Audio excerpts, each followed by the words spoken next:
نتعرفوا على المزيد والعديد من المآثر السياحية في مدينة أكادير. إذا الآن العناصر السياح غيحاولوا يقوموا بالنزول، وغنشوفوا الآن السيارة اللي كتضم العناصر الإرهابية غيحاولوا يقوموا بحجز هاد الرهائن وهاد السياح كما كيتضح ذلك من مباشرة أمامكم ضمن فعاليات أيام الأبواب المفتوحة.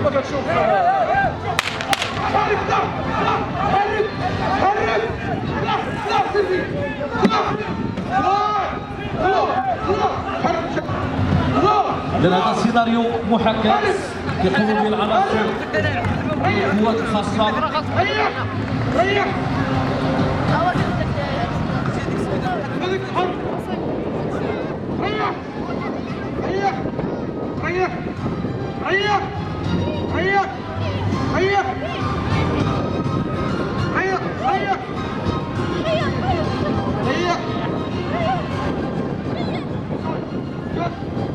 إذا كنشوفوا الآن العناصر الإرهابية كتقوم بحجز الحافلة اللي فيها سياح أجانب، وكان بعض المصالح الأمنية والدوريات الأمنية اللي كاينة بالشارع العام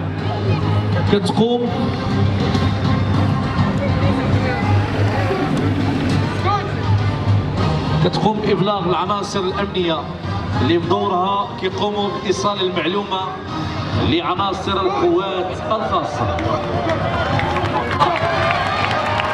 إذا أخطأ وصول القوات الخاصة لمكان التدخل باستخدام وسائل لوجستيكية جد متطورة بحضور سيارات مصفحة،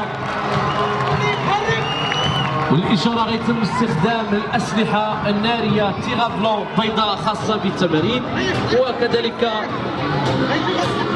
قنابل صوتية يدوية. إذا كتشوفوا كذلك سيارات حرس، وهذه السيارات هما سيارات ذات مواصفات عالمية في التدخلات، هما سيارات مصفحة كيوزنوا أكثر من 30 طن. هذه السيارات واللي كيتوفروا على وسائل لوجستيكيه حديثه بمواصفات. كنشوفوا الرهائن كيطلبوا النجدة من العناصر الامنيه وعناصر القوات الخاصه. للاشاره فهذا فقط هو تمرين محاكاه للعناصر الأمنية من أجل معرفة مدى الجاهزية ديالها والفعالية ديالها.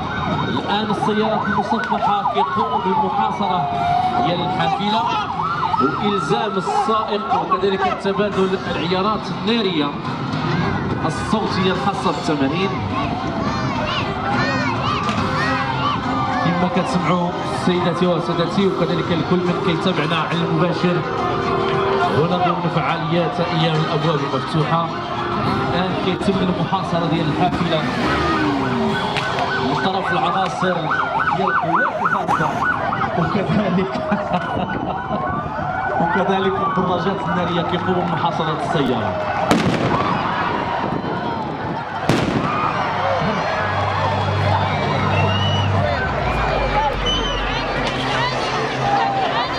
كتشوفوا تقنيات التدخل باستخدام آخر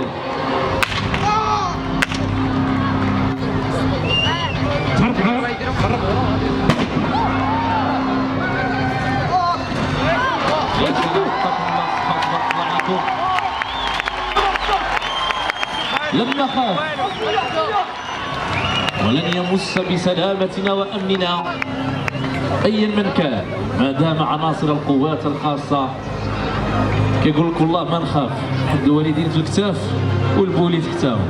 إذا تحت ثقتكم سيداتي وسادتي العناصر ديال القوات الخاصة التابعة لا دي جي اس تي، وحنا كنتابعوا هذا العرض الخاص وكنشوفوا الطريقة ديال التفتيش والتقنيات اللي كيعتمدوها، وكذلك الوسائل اللوجستيكيه اللي كيتوفروا عليها والاسلحه.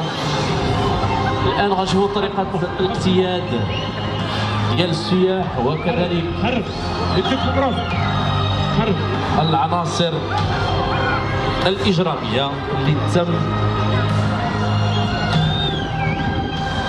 شل الحركة ديالها.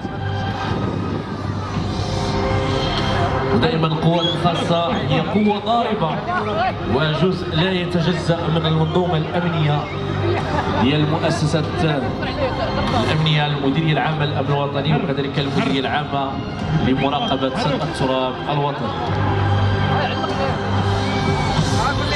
كتلتزم دائما هذه القوات الخاصة بقيم الشجاعة والاحترافية والانضباط، وكذلك كتخضع لتمارين جد شاقة وبشكل يومي ومنتظم. وكذلك الآن كنشوفوا واحد العنصر من العناصر الإرهابية كيحاول يمس بالسلامة ديال أحد العناصر الأمنية، وكنشوفوا التقنيات ديال التدخل ديال الدفاع الذاتي وكيفية السيطرة على هذا العنصر.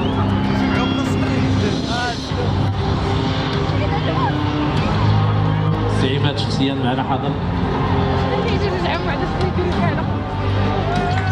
حللت أهلا ونزلت بصحبتنا سهلا.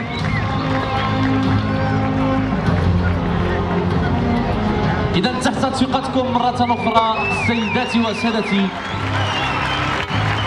كل من سولت له نفسه المس بسلامة أمن هذا الوطن فعناصر القوات الخاصة فهم مرابطون متواجدون من أجل الذود عن حمى هذا الوطن والحفاظ على سلامته وسلامة أبنائه. فمرة أخرى تحت ثقتكم سيداتي وسادتي على فرقة القوات الخاصة التابعة للمديرية العامة لمراقبة التراب الوطني. هذا فقط جزء بسيط، هذا غير سيناريو، أما كاين هناك أمثلة واقعية كتكون خاصة. فالعناصر القوات الخاصة استطاعوا في السنوات الأخيرة بتفكيك عدد كبير من الخلايا الإرهابية وإيقاف مجموعة من العناصر الإجرامية اللي كان بحوث عليها دوليا. إذا هنيئا لنا قواتنا الخاصة، هنيئا لنا منظومتنا الأمنية، هنيئا لنا بالأطر اللي كيشرفوا على هذه العناصر. فصحوا عليهم الله يخليكم. فالناس كيضحيو بحياتهم، كيضحيو بعائلاتهم، كيبقاو يخدموا بالليل بالنهار بالصيف بالشتاء باش يخدمونا ويحافظوا على سلامتنا. هنيئا لنا مرة أخرى بلا تنسوا مرة أخرى. شكرا للعناصر القوات الخاصة، فهما غيقفوا الآن أمامكم، فالله يخليكم ما تخشمونيش معاهم، صفوا عليهم مزيان، بادلوهم الحب. القوات الخاصة أنتم فخر الأمة وعنوان العزة. كنقدروا شجاعتكم، كنقدروا تضحياتكم، كنفتخروا بكم وكنقفوا لكم احتراما أمامكم. أنتم الأبطال، شأنكم شأن القوات المسلحة الملكية، الدرجة الملكية، القوات المساعدة، السلطات المحلية. أنتم من تساهمون بقلوب من حديد وعزيمة لا تنكسر. كنعرفوا التدريب ديالكم هي شاقة وكنقدروا التضحيات ديالكم الكبيرة. كنعرفوكم بأن انضباطكم ما كيتسالاش، كيجعل منكم رمزا للشجاعة والاحترافية. كل ما كتقوموا به من أعمال دقيقة ومعقدة لحماية أمن وسلامة هذا الوطن كيستحق منا التقدير والإشادة. وكنأكدوا لكم دائما حنا معكم ودعمنا لكم وحبنا لكم العميق اللي كيخرج من قلوبنا الصافية. فمرة أخرى ثقتكم سيداتي وسادتي على فرقة القوات الخاصة وكذلك لكل العناصر الأمنية. هذه أغنية مهداة لكم. والناس نايمة حاضين البر والجبال والبحر، محبتهم لينا